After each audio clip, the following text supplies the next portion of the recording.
Vegas on the screen, feeling the flow, so pristine. Boom, as the beats align. Electric dreams, they intertwine.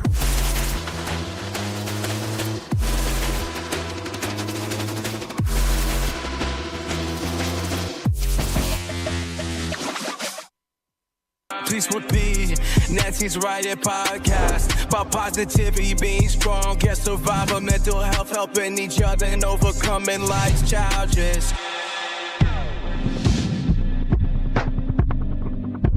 Psycho like a lab, Balco just to be a hurt. Hey. Chasing me is everything to the Lord alone. Hey, I'll let go and chase. I don't win.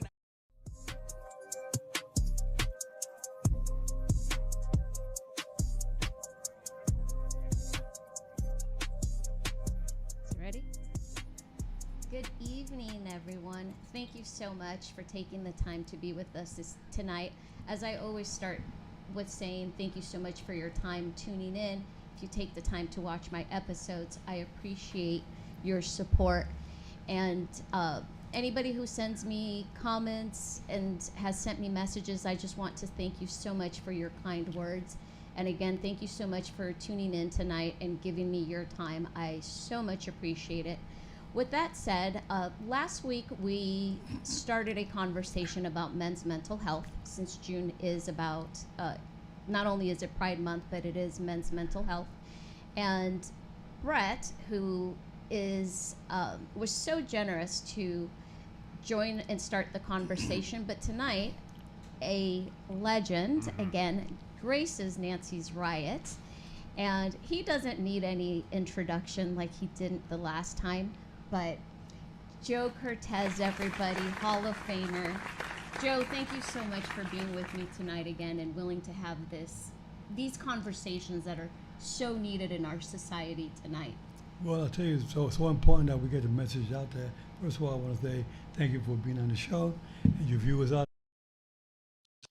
It's going to be very informative because there's a lot of things going on in the world, and with your program talking about mental health for men, it's something that a lot of individuals out there got to learn a little bit more about what to do and how to do it and when to do it. Yeah, and just to give you guys some statistics of suicide, so many people are suffering in silence. I mean, it's not just men, it's just humans in general. But just to give you an idea of these statistics when it comes to men's suicide rates, 1.6 men per year have tried to commit suicide. 500,000 men succeed. Every minute a man is lost to suicide. 40% of men struggle with mental health. 32% of men grew up in a household without a father. And 75% of all suicides are committed by men. Those are some staggering numbers that I think we really need to put focus on, and how do we combat that and support the people who are struggling. And now when it comes to our military, Joe also served in the United States Army, so Joe understands the sacrifice that our servicemen and women make. 17.5% of veterans per day commit suicide. Between ages of 18 to 34, veterans have the highest suicide rate. It's 48% per 100,000 men. Approximately 61% of veterans in 2023 that committed suicide were not receiving VA health care in the last year of life. And Joe, you served our country. What was that like for you? And is there anything that you can discuss that you still carry today? Well, I feel like when you're in the military, I went in there when I was 18 years old, but I pushed the draft. They were drafting at the time, and I was fighting professionally at the time, so I wanted to get it over with early. So I pushed the draft. I went down there, and I got in right away. But one of the things is that when you're not accustomed to being away from home, and you don't have no contact with your family members or your loved ones, you feel like kind of lost. You say, "Wow, I didn't know it was going to be like this. You're by yourself." I think a good relationship, a constant relationship. We used to always wait for the mail every day for the mailman to come and drop off the mail, hoping you get a letter in the mail. And very few times you get a letter in the mail, and that's so important because you want to, when you're down there now, you feel like you need somebody to inspire you, and reading these letters sometimes can go a long ways in your life. But a lot of individuals don't get no mail. There's no phone calls. There's no way for you to communicate with your family and loved ones. You're out there by yourself. You're doing things that you're not accustomed to doing, taking orders. You're being yelled at, like a sergeant will yell at you like you're a piece of crap. And but that's the way that they make you strong and tough. But some individuals can't take that, especially the ones like you mentioned before, or grew up without a father. They have the father image, and they get in there, get somebody yelling at them the way they do. They can't deal with this. Some guys commit suicide while they're in the service, and a lot of them commit suicide after they come out. But then there's a lot that didn't get the service the last year before they committed suicide. And I don't think, it's not that the service was not available, yet they didn't want to go there anymore. But you need somebody, I think they should have a local program where these individuals can go to on a regular basis, like at least once a month for a meeting, and they can talk to you, ask you questions, and encourage you to keep going forward. There is a life, after military, but there's a lot of individuals that don't know which direction to take. So I think that we need to create more programs for military, for veterans out there, and for individuals living private life. Everybody needs a little help. Did you struggle after you got out? No, I didn't. But it was not easy being in India, I can tell you that. Being a fighter helped me a lot because I was always active with the boxing. I couldn't fight in the service because I was already professional. Yeah. But I was able to coach fighters in the Army. I was the youngest on the team, and I was coaching fighters. That kept me going. I was okay with that. But when you come out and you expect things to be different, some soldiers in there. I was only there 2 years, so it wasn't too bad. But you got other soldiers that are in there 15, 20 years, maybe even longer. They're lifers, and when they come out, they can't adjust to the private life. It's a different world out here when you come out of the military. You come out, it's like being in prison for 20 years. You come out, everything changes. It's not the same. You got kind of adjust to it. It's kind of tough. So we need some training for these individuals when they come out of the service to get them back to adjust back into the private life. I love the fact you bring up the similarities in terms of your military experience and the boxing world, because I was actually going to ask you about the parallels before you even flesh it out, but I will kind of expand on it and ask you this. In the military, like as you said, conditions can be harsh, especially during the basic training, especially in those circumstances, but you're ultimately supposed to fit in a team-like atmosphere because you have to be a part of a unit. In boxing, how do the hardships in boxing compare being an individual sport where you may have your team of trainers, your pad guys and stuff like that, your cut man, but it's still you in the ring? Well, let me tell you, it's something that you adjust to in the Army. I started when I was 15 years of age, so I learned how to adjust to somebody in front of me. When I was being bullied a lot when I was a young kid in my neighborhood and in school. But I remember in school, when I was in the 7th grade, there was a gentleman by the name of Vladimir Juzina, a big, tall, heavyweight Polish kid. He was picking on everybody in school. Vladimir Juzina, I never forget the name. And a blonde-headed guy, real blonde head, real big guy. He looked like a big football player, always picking on everybody. One day he pushed me in the room, and I said, let's go outside the hallway. We went in the hallway, and I hit him with one punch, boom, and busted his nose with a right-hand punch. Was that the right cross? Really? Was that the punch? Yeah. And then he stopped picking on me. He didn't pick on me anymore. And would you believe that when I went into Golden Gloves, when I was fighting for the Open Championship, after I won the Novice Championship in 1961, I won the Open Championship. And you know who won the heavyweight championship that year? The Novice? Vladimir Juzina. There you go. Yeah, he became a fighter. And unfortunately, he had some difficult times in his life. And he started doing the wrong things. And he ended up getting shot by the police. He pulled out a gun out of the police. They shot him. They found out it was a toy gun. He ended up dying. Wow. He was a big bully. His sister used to always say he was always a bully with everybody. That's what got him so much trouble. And that's what's interesting to me because I've covered combat sports for a long time. I have some experience with, I have a lot of experience with football as well. And those are two outlets that, when used properly, I kind of touched on it with Nancy last week. We fleshed it out. When utilized properly, they can be very positive outlets. But at the same time, when utilized in not the proper with the proper format, the proper circumstance, it can be mishandled. And next thing you know, now you're teaching people to basically dish out harm in ways that are not productive to either the sport, the martial art, the fight, the game. How do you think, or what are your thoughts on balancing that and being able to tap into that as a combative athlete, knowing you have to go to a dark place, but knowing that you also have to be civil because, to a degree, because it's a sanctioned competition? It all comes with the trainer. You get the kind of trainer you have. Wow. Sometimes the trainer is like a father image, Mm. and so a lot of these kids come from broken homes. Mm-hmm. They're going to boxing, but you have to build up the confidence in yourself, and the confidence comes with your trainer talking to you and directing you in the right direction when it comes. How do you manage? You know, I don't feel comfortable fighting this guy because I'm going to spar with this guy today. He's a world champion. I'm going to spar with him 5 rounds. You know, I'm a little afraid, but really, you can't say I'm afraid. I never said I was afraid. I was a little nervous. Right. But my trainer would be the one, Joe, this guy's like anybody else. He came up the ranks the way you did. You do just fine with him.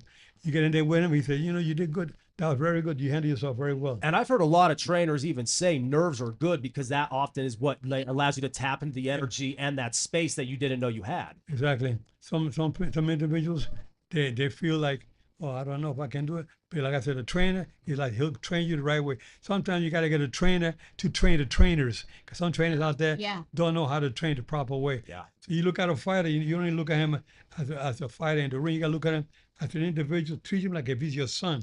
See what's his weakness. What can you do to make him a little stronger, physically and mentally?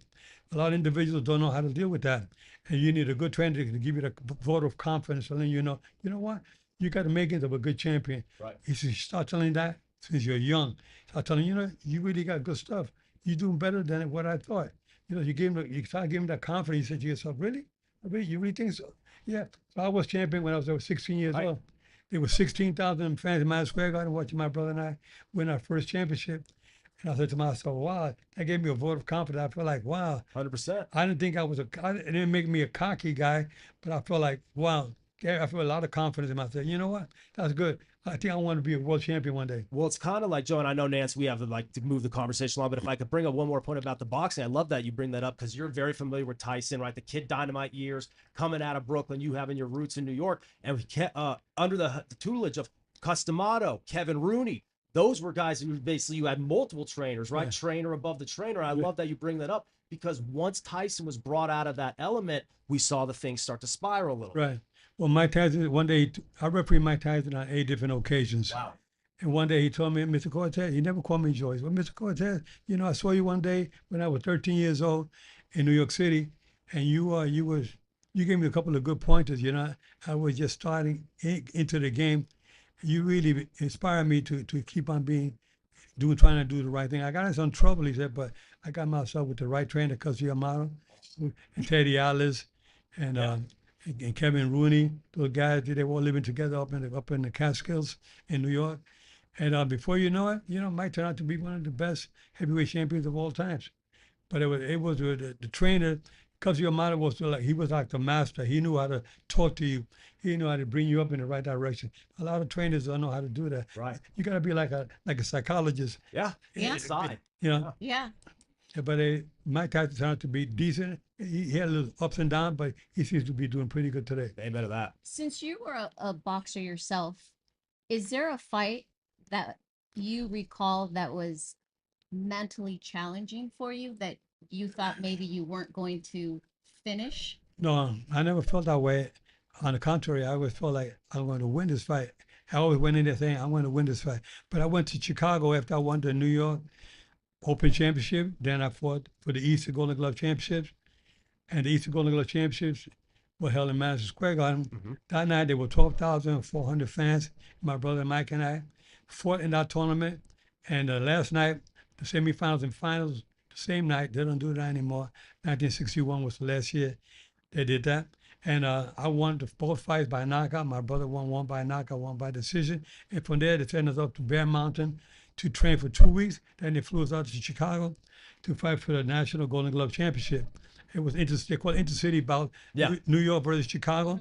But the Chicago team was the western part of the United States, and New York was the eastern. At the time, So, right? so we call it a National Golden Glove Championship, intercity bout. So I was fighting a fellow by the name of Oscar German, and I seen Oscar German. I was watching him the year before, Yeah. but he fought a guy named Rivera from Puerto Rico, a good champion, Rivera, former national champion, and Oscar German knocked him out, man, square guard. That was the year that I started as a novice. I was watching, and I had to wait for the following year to go to the open division. When I went to the open division, I went to Chicago. The guy I was going to fight for the national champion is that guy that I saw the previous year in Man Square Garden, Oscar. Anyway, he was tough. Yeah. He was a tough guy, good puncher and everything. But you know what? It was one of my easiest fights. Oscar German. He couldn't touch me. I won a national championship with no problem. My brother won a national championship that night too. And I mean, I don't know if we could see it on the camera, maybe with the microphone, but Joe has him around his neck right now. I mean, that is as big as it gets in boxing. Chicago and New York for the long time, that was the be all end all. Yeah. I mean, Yeah, but this is not my Golden Glove. No, right. Those. Yeah. These are gloves, but I get the real Golden Glove I got for the New York Golden Glove Yeah. Championship. They're much bigger and much heavier than this, you know. And I was just happy to win. I won 3 years. I made to the final. The last year, my brother Mike and I, we both lost. Our trainer got into a car accident. He wasn't able to train us a whole year. And I want to say that that's the reason, but we didn't win. We got to the final. We lost very close decisions that third year. But I had 43-2 as an amateur, and my first loss was in Montreal, Canada. Did you? Oh, go ahead, Nancy. your losses. How did those affect you in any way mentally? No, No. no. I said, you know what? I know I beat that guy before. He beat me this 3 months later. He beat me.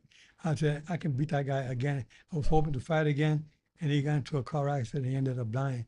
But I wanted to fight him in the pros, but it never happened. And Joe, isn't a big part about combat sports? I know this from wrestling, grappling, jiu-jitsu, kickboxing, Muay Thai, and of course, traditional boxing.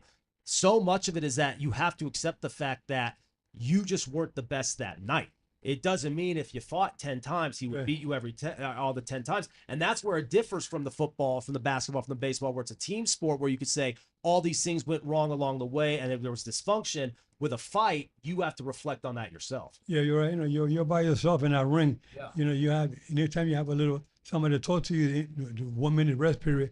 But you know, getting into that level when you reach a final or just any fight, you're gonna fight. You get called, Joe. You're gonna be fighting. In 3 weeks, you got to get ready. So you got to do the running in the morning, run like 3 or 4 miles every day. Go to the gym and work out for about 2 hours. Do sparring. You got to spar with fighters in the ring. And one thing that I noticed a lot lately is that I watch some of these fighters in the ring. They train, and a guy like my weight will sparring with a guy your weight. You're much bigger than me. Yeah. And I don't like to see that. The gym warriors. Yeah, the gym warrior, and they see the heavy guy punching on the light guy, and they see some guys get hurt pretty bad in the gym. And that's why I say some of these fighters come in as damaged goods when they're gonna fight. They're fight in the coming weeks, and so you see some fighters end up taken out on a stretcher. Right. And some of them is because they gotta lose weight, and they say they gotta lose 15 pounds in the next 2 weeks. That's not good. And the other thing is sometimes you're outclassed, and you shouldn't be matched in with a fighter who has a good knockout record, and you're barely making it through. Right. There's some fighters that have a 10 and 0 record with 9 knockouts, fighting a guy that has 9 fights and he lost his last 8. That's not a good match. Right. That's dangerous. Styles make fights. So that's why you got to get a good manager to know exactly, with a good matchmaker and a good trainer.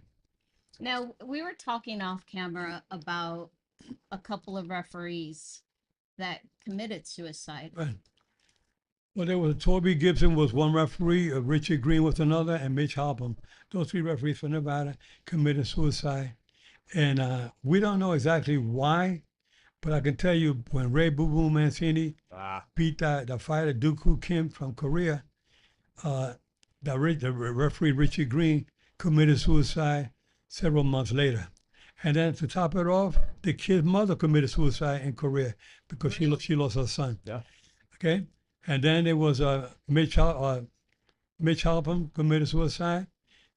We don't know why, and they said that he was a little problem, a family problem with his wife, but who knows what it was. But he did have some fights that he had some difficulties with a couple of months before.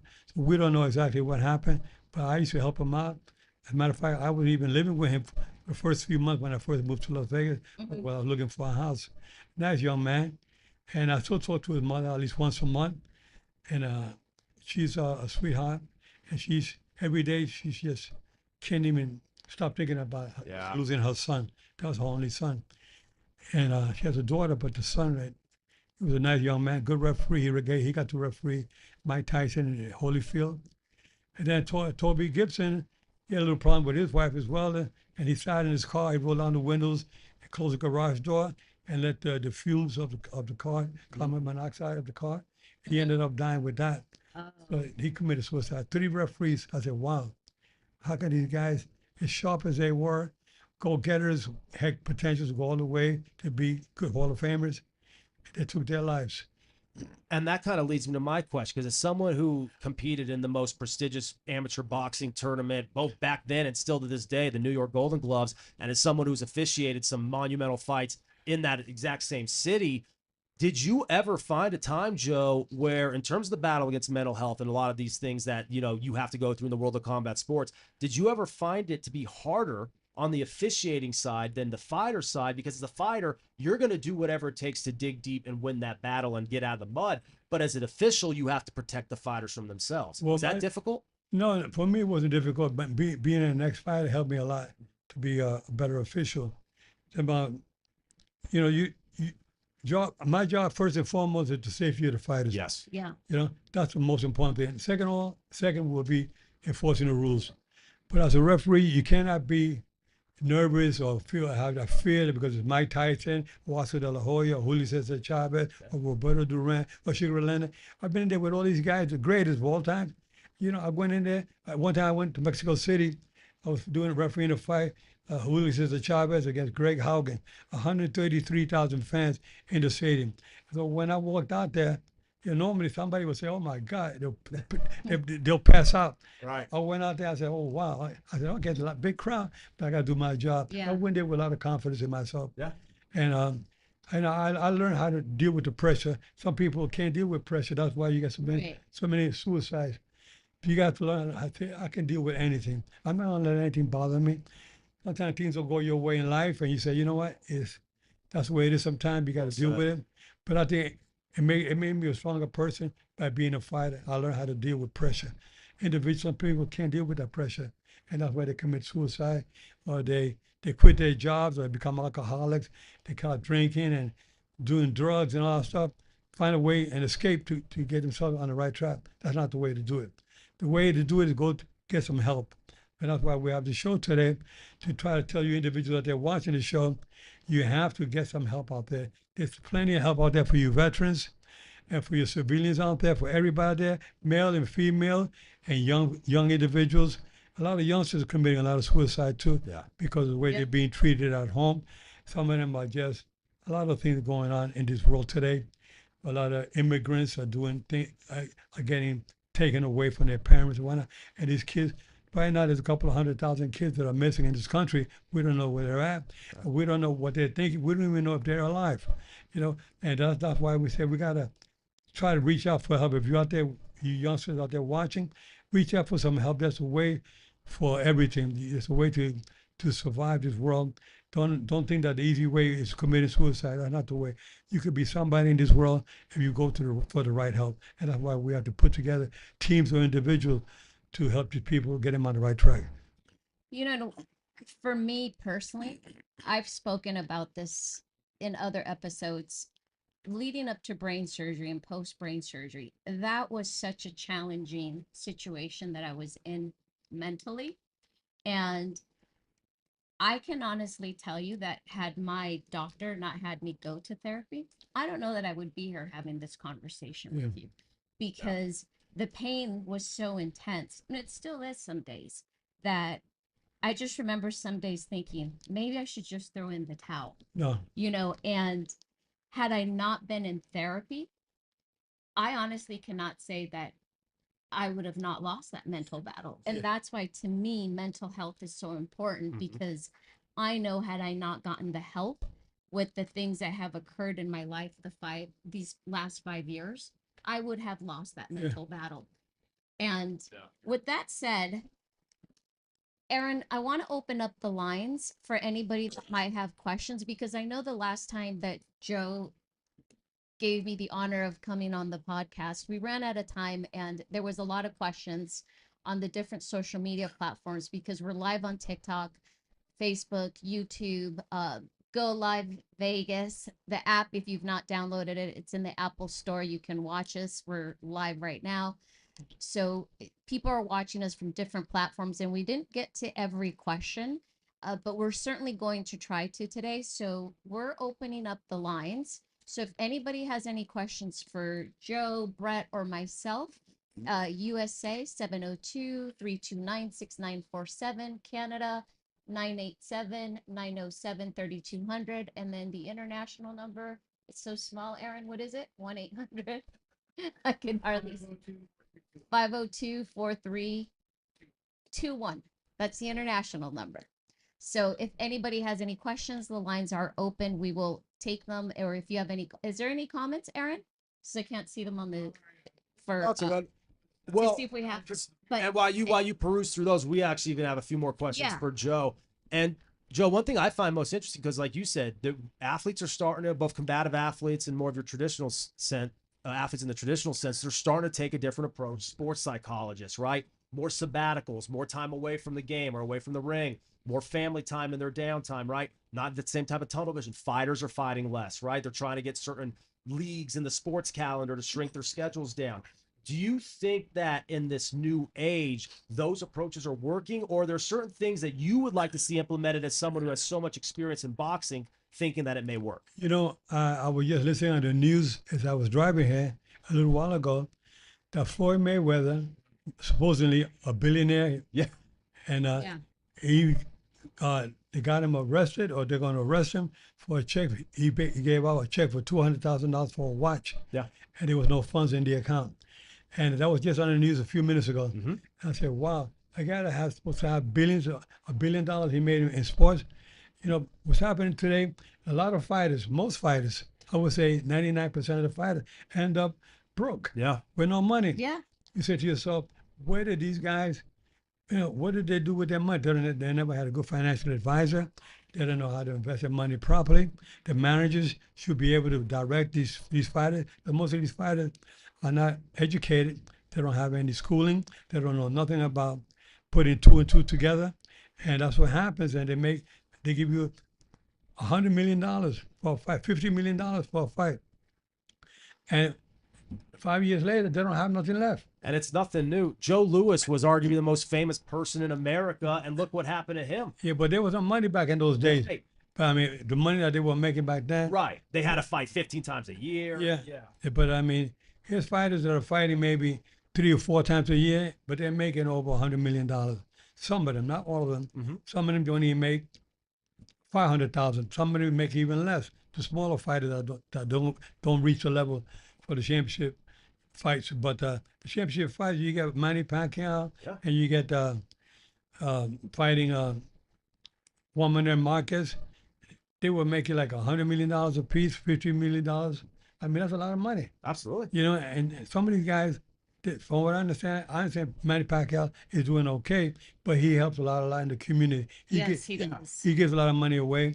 And there's a lot of fighters. Oscar De La Hoya did very well for himself. Sugar Ray Leonard. Yeah, Sugar Ray Leonard did very well for himself. A couple of champions that did okay, but like I said, 99% ended up broke.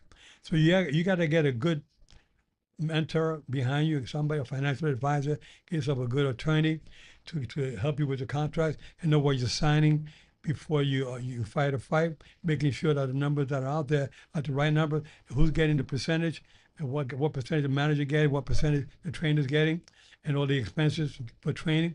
You got to see those numbers before, and your taxes. Yeah. A lot of these fighters, they end up paying no taxes when they retire. They find out that they owe $20 million or maybe $100 million for the money that they made. And now when the government goes after you, some of these guys want to move out of the country, go someplace else.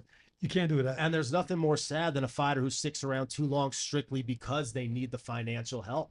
I mean, you have to wonder, like Roy Jones, for the longest time, he's one of my favorite fighters of all time. And it got to the point where like, Roy, stop. But at the same time, they're the warriors. They're the combatants. They're the competitors. If they want to do it, it's on to them. And that's why, like what Joe is talking about here, and I mean, even a casual boxing fan is kind of privy to it. That is the great battle. Right, having to tap into the gladiatorial aspect of the sport, which you need to do as a competitor, but also knowing that life exists, right, Joe, outside of the ring.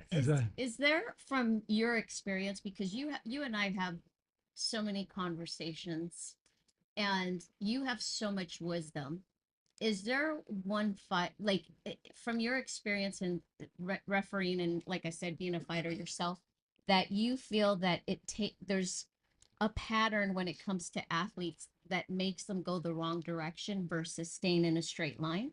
Yeah, well, what happens with a lot of fighters, they lose a fight, then they lose another fight, or they get knocked out, they get another tough fight, they get knocked out again, then they come back, they win one, but now they're starting to think, wow, I've lost 5 out of my last 8 fights. You know, what do I do? And the trainer's trying to train him, and the guy, he's hanging out with his buddies. Come on, let's go out, let's go out. And they start drinking, they start smoking pot. They say, then they try to get back in the gym, and they're not the same anymore. They try, and they get knocked out again. Before you know it, they're finished. They're not getting any more fights. A year goes by, they're not fighting. They say, wow, what do I do next? Well, I got a couple of $100,000 in the bank. Yeah. Compared to the 3 or 4 million that they had 5 years earlier. And then they feel kind of like discouraged, and they don't have nothing. That's why a lot of fighters go the wrong way. It could be some suicides there that we don't know about. I don't know the record for fighters that commit suicide, but I can tell you there's a lot of them out there going through some real difficult times.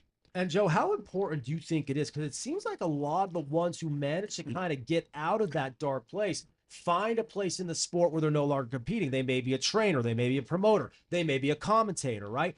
Do you think that is important? Because for me, I told Nancy last week, the reason I entered sports media is because ultimately I knew as an athlete I would only go so far. But I wanted to be able to take all the things that I tapped into in my football background and bring it into a professional background. Do you think that will help? Fighters sticking to what they know? For sure. I think it's important. There's a fighter from South Africa, and he's been calling me a lot, him and his wife. His wife is a promoter. She promotes soccer and boxing.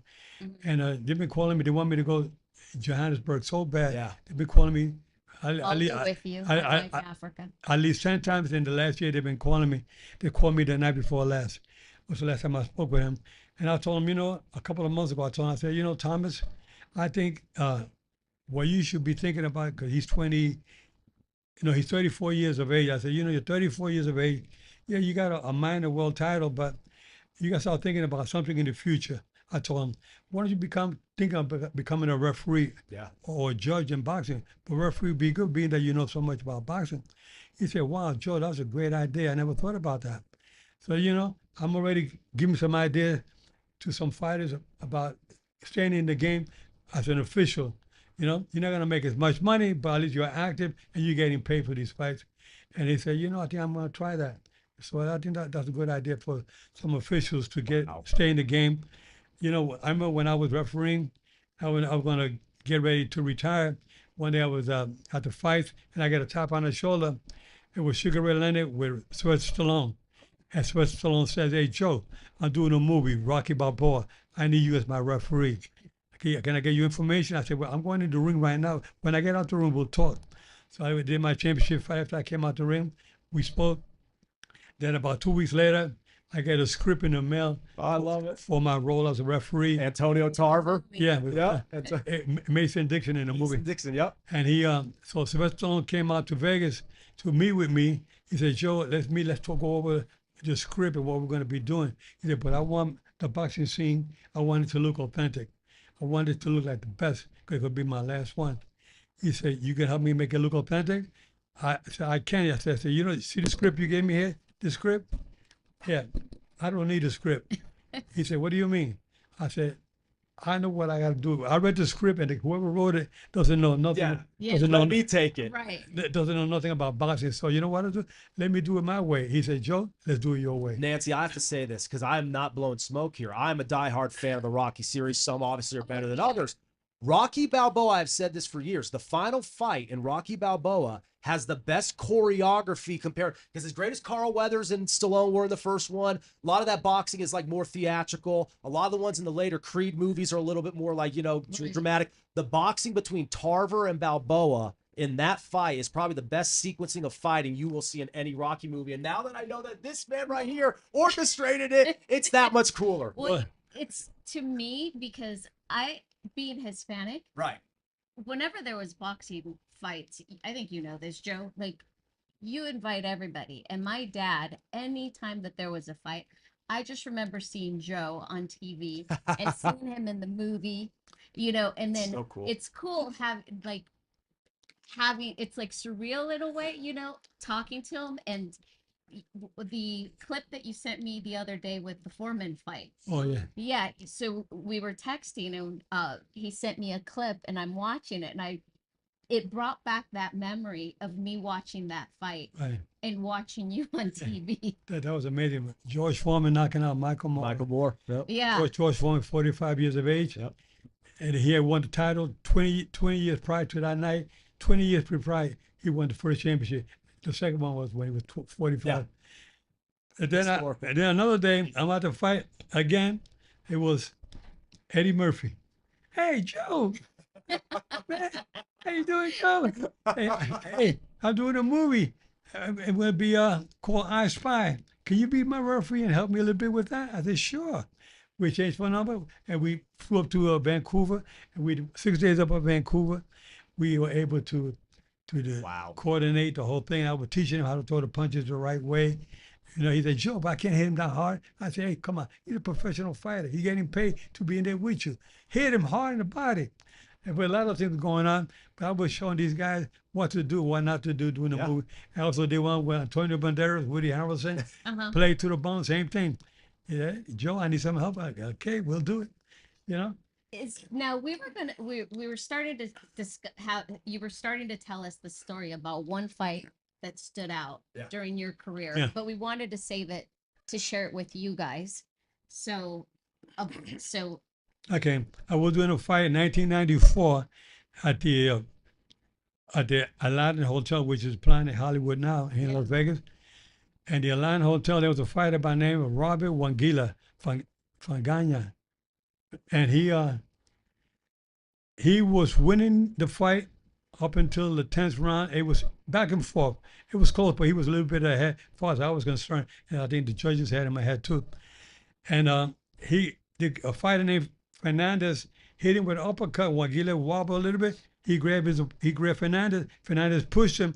He fell down. I said, no knockdown. That was a push.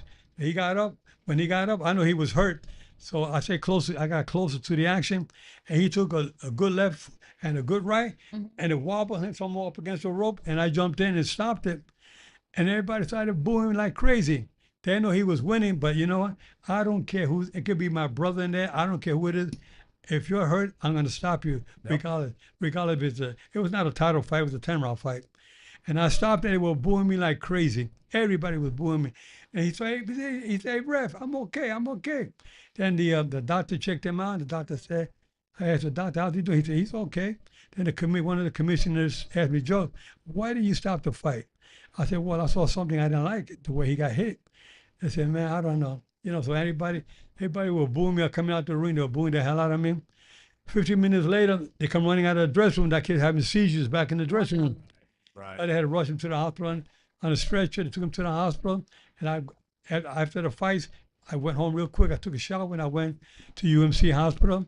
When I get there, the family was there. And some fans were sitting in the emergency room waiting there a couple of hours. Then I see Dr. Albert Campana. He was a surgeon, a neurologist. He's coming out the door.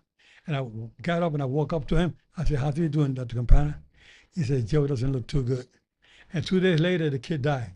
Wow. So you can imagine the next day, the newspaper, they said, Robert Wangila, he former Olympic champion too.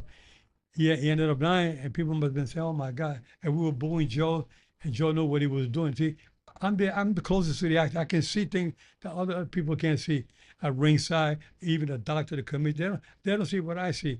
And I've been in the ring, and I know when a fighter's hurt seriously, and I know when I got to stop the fight. But sometimes some officials are afraid to stop it because it's a Mike Tyson or Oscar De La Hoya or Fernando Vargas. I don't care who it is. I stopped Mike Tyson's last fight. I stopped it. I even took 2 points from him for intentionally headbutting his opponent. I grabbed Mike by the wrist. I took him by the wrist, and I pulled him with me to the judges. 2 point. I pulled him all around the ring with me. 2 point, 2 point. You know, and at the end of the round, he got pushed down. It was not a knockdown. I said, no knockdown. The bell rang. He was still laying on the floor. He was sitting up and trying to get up. He had no legs. And then I was, come on, Mike, get up. He got up. I can't help him. He got up. I walked him to the corner, and I saw his cornerman, Jeff Fennick, former featherweight champion. He was a trainer for him that night. And he did look at me, and I just waved it off. That was it. Nobody protested or nothing. And that's what I love, because we literally just saw that as Joe and Nancy were working their way into the studio to transition from my show to Nancy's Riot. I was wrapping up by touching base on what happened this past weekend at the UFC Freedom 250 card. The main event of that bout ended with the best, arguably the best fighter in the world, definitely the best 155-pound fighter in the world up to that point, with him being retired in his corner, not from himself though, but from his other trainers. And that just goes to show these fighters will continue to go out. I mean, there have been multiple people who would say, right, the Thrill in Manila Joe Frazier would not have stopped that night. Right, you have to stop them, because if they're going to be active or able enough to fight, and even if they think they're defending themselves, it's going to lead to trouble. Exactly. No, a lot of fighters, they got heart of a champion. There's no quitting. That you into the corner, you see how they're doing. Oh, I'm okay. I go in there. I call in the doctor. I ask him, how you feeling? The cornerman will say, oh, he's all right. I said, well, be quiet. Right. I'm talking to the fighter. Right. How you feel? And the guy said, well, we go like that. I wave it off right there. I see he doesn't want to continue. But you can't let the trainer tell me that he's okay. I know when he's okay, and I have the doctor in there to let me know. I mean, when I had to stop Fernando Vargas against Oscar De La Hoya in the 11th round, you know, I did the right thing. And people said, even himself, to this day, he told me, Joe, thank you so much. You always there to protect the fighters. Yep. That's what I like about it. And I stopped him a great fight with Oscar De La Hoya. Same thing with Tyson. I had to stop him. And they all thanked me. Sugar Ray Leonard, the same thing. When I stopped the fight, they all thanked me. You know, to this day, they say, man, Joe, one thing about you always care for the fighters. Right. That's more important than money. And can I ask this really quick, Nancy, as just to kind of piggyback on top of that? Are there, not necessarily, start name dropping, but are there any other people in your history in boxing, whether it be a trainer, whether it be a ref, whether it be someone who was an ex-fighter, whether it be a promoter, that held that same type of mindset? Because there's a lot of sleaziness in boxing. Has there anybody like that you've come across with that you think if there were more of, we could actually have some positive, strides? Well, a lot of referees out there. There's a handful of good, decent referees out there. There's some referees that are not polished enough. They don't have enough experience.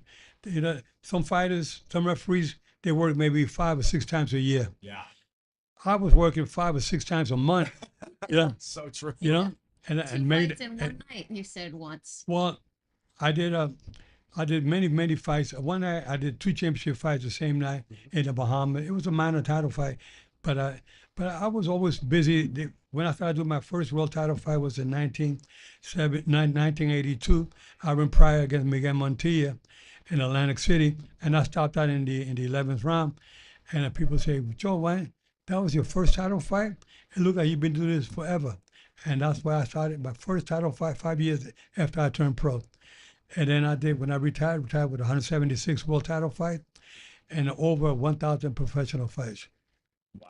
So, now, one question I do want to know is, how does Joe Cortez regulate his emotions? my emotions As an athlete, as a ref, as a person. as a person, and as a man. Well, I pray to God because I believe in God.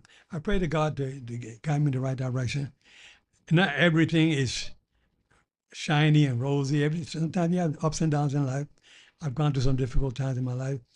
And one of the most difficult times was my daughter getting into a car accident and ended up a quadriplegic.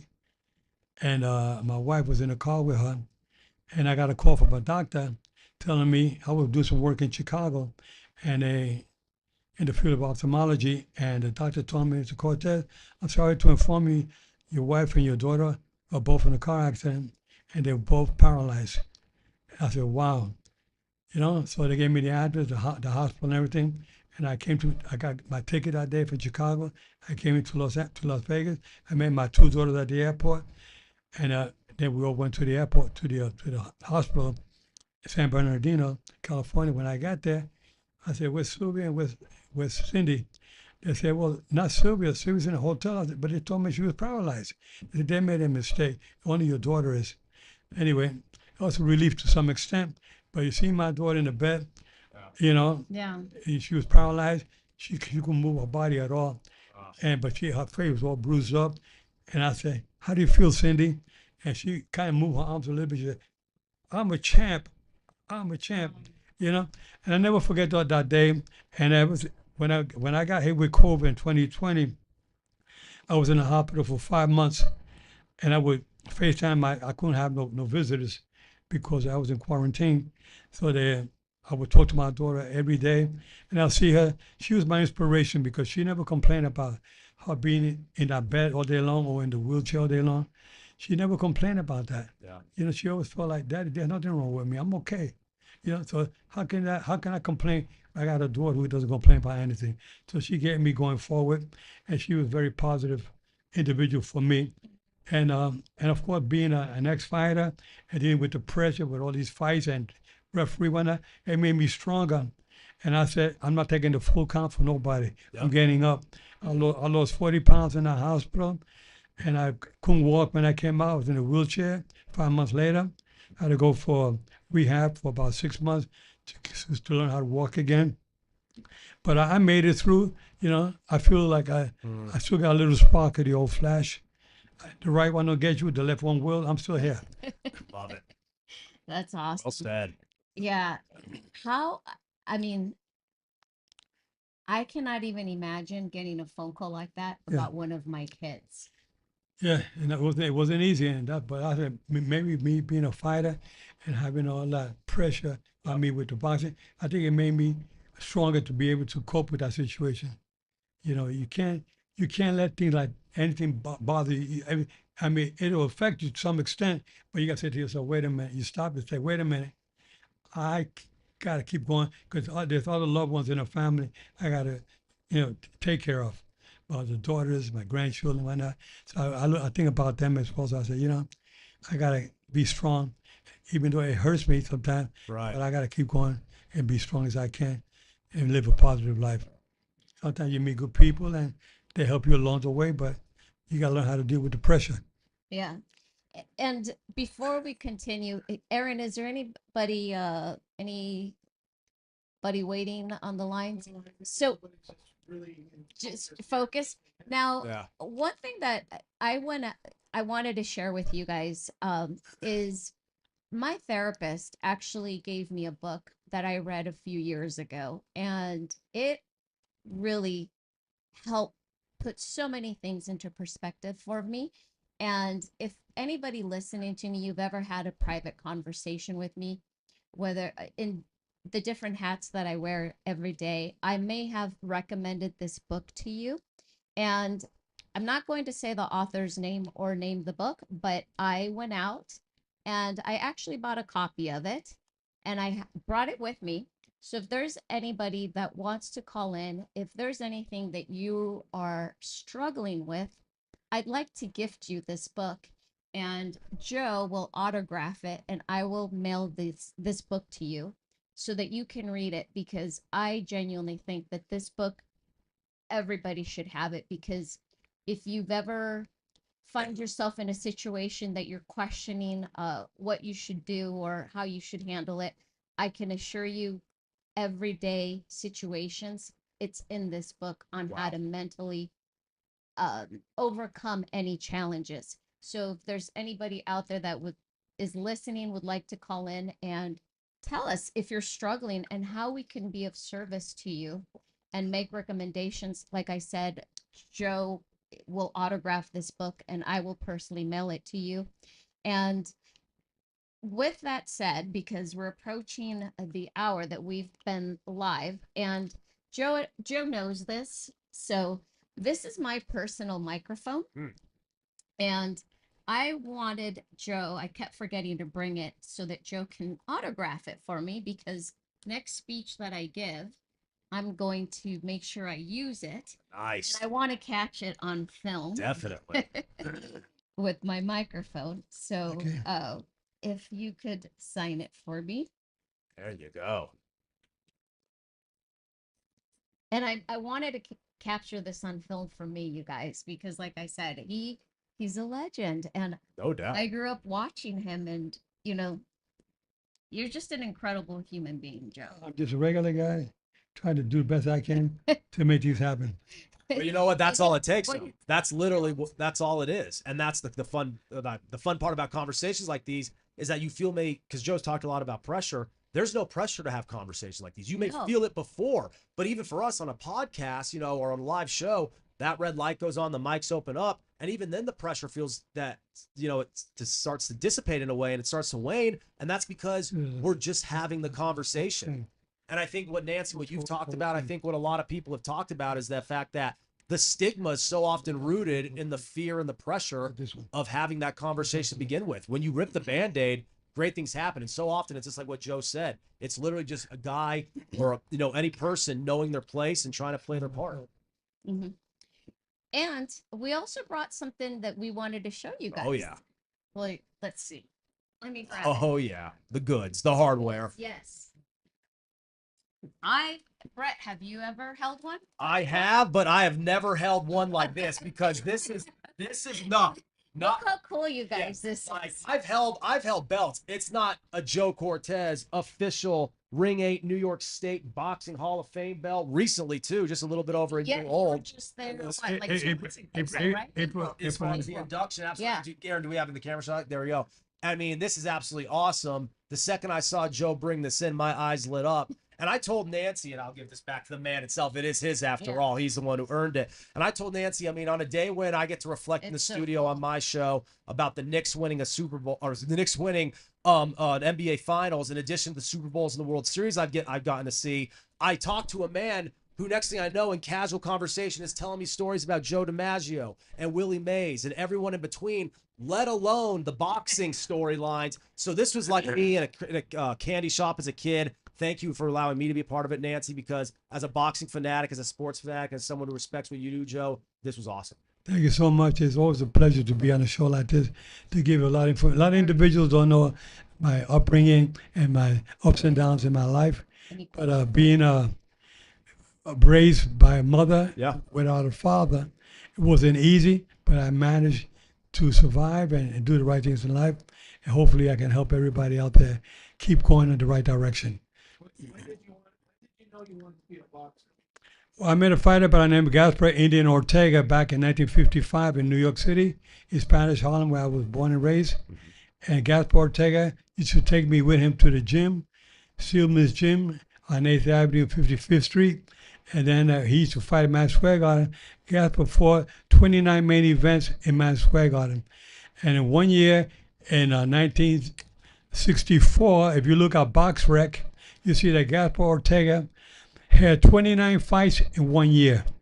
29. Most fighters don't even have that in the whole career. Right. Wow. But Gaspar had 178 professional fights and only got stopped twice. He never got knocked out. He got stopped by Emil Griffith in 1961 in Madison Square Garden. No, sorry, in L.A.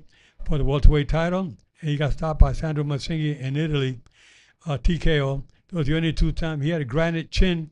He was a real good fighter. He's the one that brought me into boxing, got me on the right track. And then when I met Pat Masher, I was managing a hotel in Puerto Rico, the El Conquistador Hotel. And Pat Masher was a guest at the hotel. He saw my name on the bulletin board. He called the operator to speak with me. He says, hey, I'm Pat Masher. Are you one of the Cortez brothers from New York City that won the Golden Glove so many times? I said, yes, I am. He said, well, I'm a guest here at your hotel. So Pat Masher is the one that planted the seed in my head about becoming a referee back in 1976. And ever since then, when I turned pro in 1977, it all had to do with Pat Masher. I want to thank him. May he rest in peace. His wife, Rose, is still alive, and his son, Anthony, is still alive. So I want to thank them all so much for a great time, a great career that I've had. And I would not been able to do it if it wasn't for Pat Masha and Gaspar Ortega. What other questions do we have? You just texted to me? Okay, let's see. Sorry, TikTok. I'm on my TikTok on here. So Hello. hold on, TikTok. I'll be right back so I could see what the question was. It's a part of the show. Trust us. It's part of the show, you guys. So next question. Do you think brain injuries affect or provide proof of PTSD and suicide? Ooh. Great question. Yeah. It's a good question. That's something that it can have some some brain damage, blows to the head. You know, your body's not really made to take the blows to the head. Right. And boxing is boxing. They call it the sweet science. A lot of fighters have good trainers. And I had a good trainer. My trainer used to teach me how to hit and don't get hit. That's the secret. But a lot of fighters go out there to be bangers. They want to bang, and they get all caught up, all broken noses. They get knocked down. They get up. They win. I don't like to see that. That's why when I was a referee, I would always try to protect the fighter in between rounds. Like when George Foreman won the heavyweight championship of the world at the age of 45, I don't know how many times I walked into his corner during that fight that night just to see how he was doing, making sure he was okay, because I'm playing safe, because I know he was 45 years of age, and I know he's fighting a fighter that's 28 years old and was a undefeated champion, and I was there to protect my fighters, George Foreman and Michael Moore. But George Foreman, being that he was 45 years of age and he was losing every round up until the round that he knocked out Michael Moore, I would go into that corner and check him out. You okay, George? Everything okay? And if he would have gave me a negative response, I would have stopped the fight. But he said, "No, I'm okay." He seemed okay, so I let it continue. But my job is to protect the fighters first and foremost. And you could vouch for this, Joe.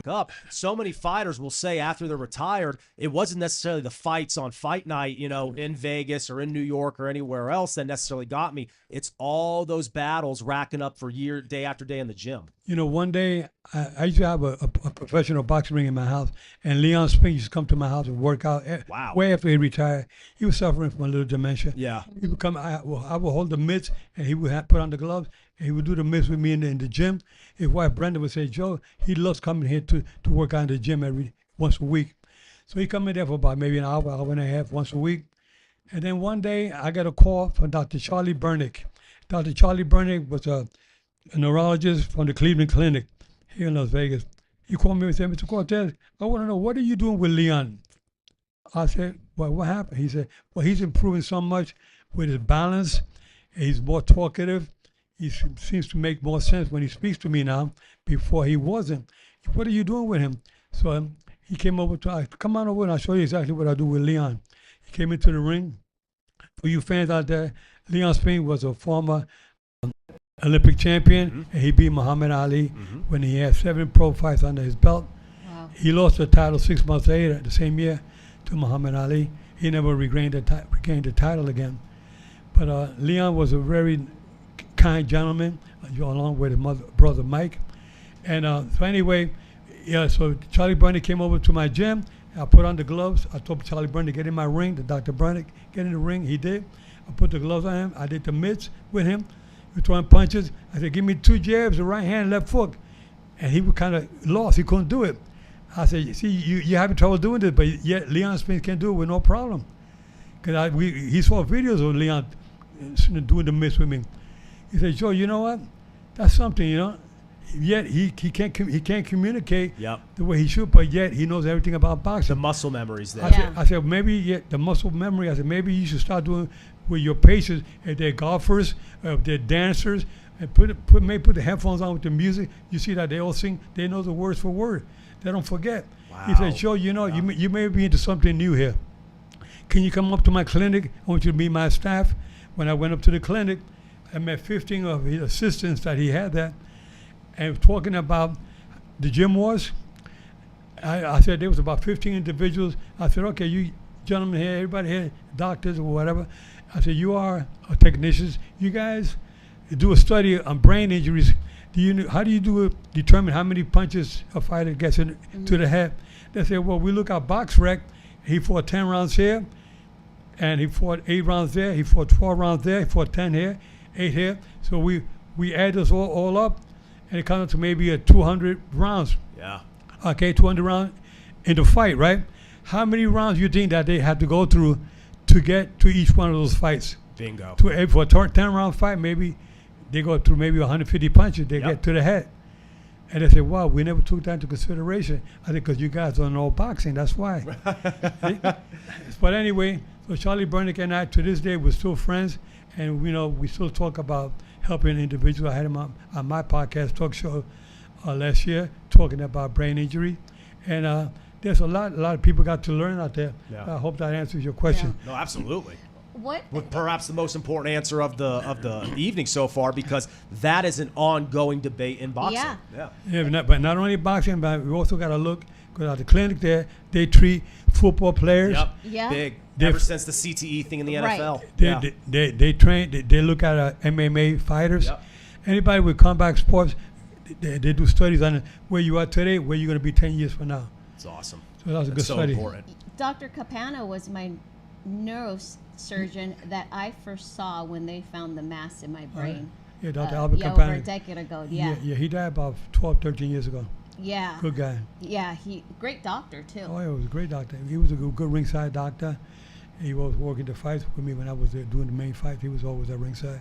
It was him, Dr. Goodman, Dr. Flippo Maskey, and Dr. Romeo. That I remember. Those 4 individuals were ringside doctors that I remember. What was that like for you to, I mean, Madison Square Garden, I mean, it's just such an iconic place. And given that the Knicks just won the championship, what did that feel like to box in there and also referee? Well, it was an honor because I used to watch Gaspar, my mentor that I started with boxing. Gaspar Ortega, I used to watch him fight Carmen Basilio, Tony DeMarco, a lot of great champions. He beat Benny Kid Perret. Benny Kid Perret was world champion, and Gaspar beat Perret, but it was a non-title fight. But Perret would not give a shot to Gaspar for the title, but he fought him Griffith, and he ended up getting. He died from punches received from him Griffith, and that was in Madison Square Garden, I remember. But boxing is not you don't play boxing. Yeah. You can play basketball, football, hockey, boxing. You're in the hurt business. We call it the fight game. There's no games involved, right? Is there one fight as a referee that you really enjoyed watching? Well, that up close and personal. Well, I think one of the fights that always sticks out when Roberto Duran, when he beat Iran Barkley for the middleweight championship Okay. in 1989. When he went up in weight.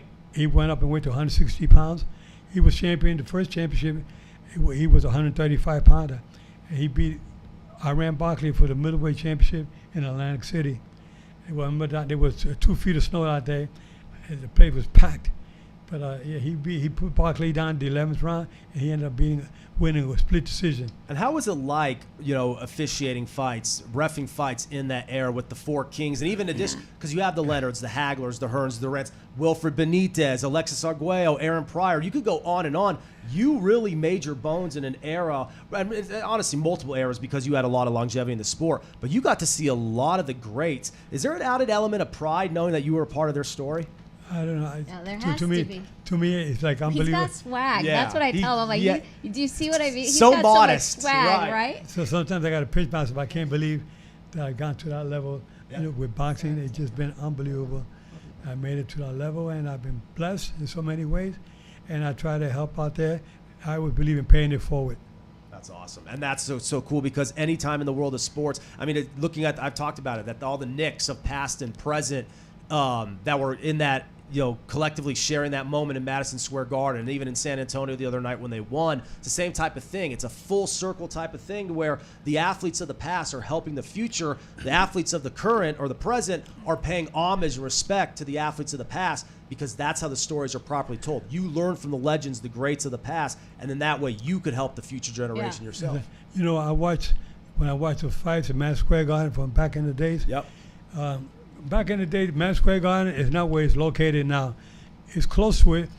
The first one was on 51st Street and 8th Avenue. The one now is on 33rd Street and 8th Avenue in Manhattan. And but the original ring, the boxing ring, was donated to the International Boxing Hall of Fame, where I got this ring here in 2011.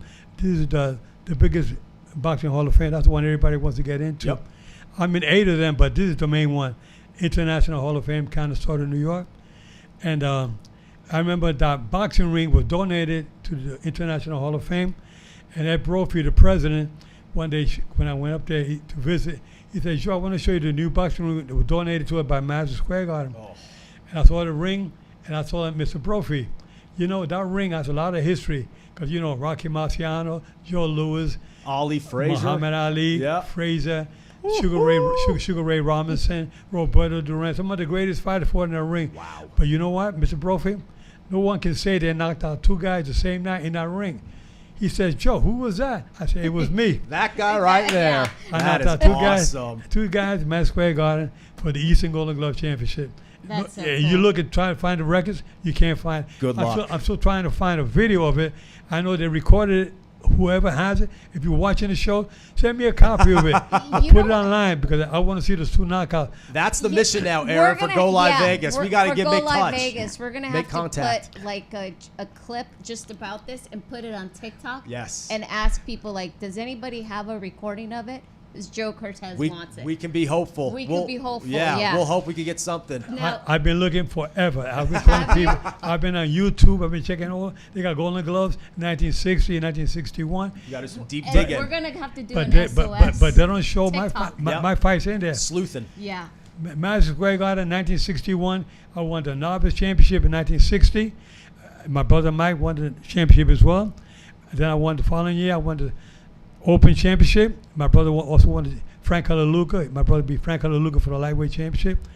And I beat Angelo Soto, who committed suicide after a while after we fought. And then when I won the Eastern Golden Glove Championships, when I knocked out 2 guys the same night, Clyde Taylor and Ralph Jackson. in He Madison knows Square the Garden. names. I love it. And people say, "Joe, you still got a little spark of the old fledge. I still got a little brain too. I don't forget everything that Oh, no. easy." Wrong So, sport. yeah, They and- never forget in that sport. Another question that came in: what is your thought when Tyson bit off Evander Holyfield's right ear? Well, I told Mike, I said, I told fighters, man, be careful with Mike because if he doesn't have a dinner before the fight, there goes your ear. And they say, "Joe, but at that time that you took him by the wrist and you took 2 points from him, was you a little nervous?" I said, "I covered my ears real quick, make sure he won't bite my ears off." But Mike, things it was something crazy that Mike did that night. Yeah. Everyone Yeah. knows where they were. But Yeah. when Mike freaks out, he feels he's losing control. He told me, "Joe," no, don't call me Joe. He called Mr. Cortez. Yeah. He said, "What happened that night was Evander Holyfield was butting me intentionally, and the referee wasn't doing nothing about it. So I got mad. I was pissed off, and I bit his ear off because of that." I said, "Mike, what you got to do next time, have dinner before you come to the fight." And looking at Mike, Joe, you mentioned it earlier in the show. Kind of worked out for him in the long run. In fact, I've made the case before, and just casual conversation, media platforms, just in just discussion regarding the boxing and even topics like this. There's few returns to graces because we get a lot of falls from grace in sports, right? And they never Yeah. get back to it. Mike Tyson may be like the masterclass example of how to get yourself back to that place, out of the mud, out of the darkness. And honestly, I think it's one of the best stories in like modern day entertainment. I really do, because every time you see Mike Tyson doing something new, it always seems to be in the positive for either him or people around him. Right. And at one point, he was this like furthest from anyone Right. regarding that. Yeah. He was lost growing up. His mother had a little problem. He had a lot of problems with his mother. He grew up without a father. Was bullied. He was bullied a lot. Yep. He was committing crimes. He did a lot of robberies and whatnot. A lot of bad things. I mean, he changed his life around. You see him today. He's one of the nicest guys you want to talk to. No doubt. Yeah. Sweetheart. Aaron, any other questions? Well, if we No? Okay. and if we want to wrap it up, I do Yeah. have kind of one more to officially put a bow on it. Yeah. No, but you actually, No, probably. well, no. Yeah. Well, As far as. yours. Well, no, I actually. Okay, yeah. I'll do that part. That's fine, Yeah, no and problem. then- but we'll go ahead and ask your My question, Joe, is, and even if it's just in a couple of seconds, you've talked a lot about the positive strides we've made in men's mental health, especially as it pertains to sports, combat sports, and everything in between. What is one thing that you think we can continue to do better at in that battle? Well, as far as helping people out there, I continue to help people out there. I like to talk to youngsters. I like to talk to the seniors a lot. There's a lot of seniors that are going through a difficult time. Their family members, siblings, they don't even make contact with some of the seniors. They're home by themselves. Right. They can't get to the doctors. They can't get to a restaurant to eat anything. They can't even sometimes get out of bed. They can't shower, and they're all by themselves. And I want to see family members to get more closer to your parents. Your parents brought you up. They taught you how to walk. They changed your diapers, and you grew up, and then you moved out of the house. And you forget about them. So I think the seniors need a lot of help out there. But then there's a lot of youngsters out there, like myself, grew up without a father. And a good thing I had a mother who got me on the right track. Just like you turned out to be a great mother. And you keep these kids on the right track. I was blessed by that. Having a good mother kept me on the right track. Then having Gaspar Ortega as my mentor in boxing, I met him when I was 12 years old, and he kept me on the right track. So I like to see people reach out there to your loved ones a little bit more, and reach out to your neighbors. Sometimes you have a neighbor that you know that neighbor by himself. I still do it out today. Even people up and down the street where I live, I go and knock on their door just to see if they need anything, because I never see them. And you just want to make sure everything is okay. But a lot of people don't do this.